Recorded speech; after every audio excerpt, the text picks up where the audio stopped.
ലീവുള്ള ദിവസങ്ങളിൽ ചില ദിവസം എനിക്ക് ഒന്നും മിണ്ടാണ്ട് വീട്ടിൽ കിടന്ന് ഉറങ്ങാനാണ് ഇഷ്ടം.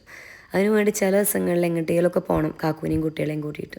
ഇന്ന് അങ്ങനെ ഒരു ദിവസമായിരുന്നു. മലപ്പുറം ജില്ലാ കലോത്സവം നടന്നുകൊണ്ടിരിക്കുകയാണ്. ഇന്നാണ് ഒപ്പനയുടെ ദിവസം. അങ്ങോട്ട് കൊണ്ടുപോകുന്ന കാക്കുവിനോട് ചോദിച്ചു. ആ ആവശ്യം കാക്കു നിഷ്കാരണം തള്ളിക്കളഞ്ഞു. എന്നാൽ എങ്ങോട്ടേലും പോവാന്ന് പറഞ്ഞ് ഇറങ്ങിയിട്ടുണ്ട്. ആദ്യം ഇറാനി ചായ കുടിക്കണം. ഞാൻ ഇതുവരെ ട്രൈ ചെയ്തിട്ടില്ല. പിന്നെ ഒന്നുകിൽ പെരിന്തൽമണ്ണ പോകണം, അല്ലെങ്കിൽ മോളൂൻ്റെ അടുത്ത് പോകണം ഇലൂനെ കാണാൻ. അതായിരുന്നു പ്ലാന്. അപ്പോൾ ഉണ്ട് മോള് വിളിച്ചിരിക്കുന്നു. മോള് നെച്ചുള്ളിയിൽ എത്തിയിട്ടുണ്ട്, കുഞ്ഞാത്താൻ്റെ വീട്ടിലെത്തിയിട്ടുണ്ട് പറഞ്ഞിട്ട്.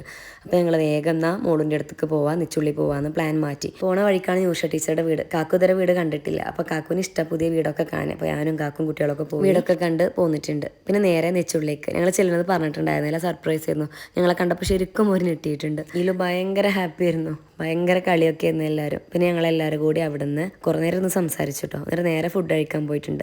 ലാസീസ് റെസ്റ്റോറൻറ്റൊക്കെ പോയിക്കണത്. നല്ല ഫുഡ് ചെയ്യുന്നു കേട്ടോ.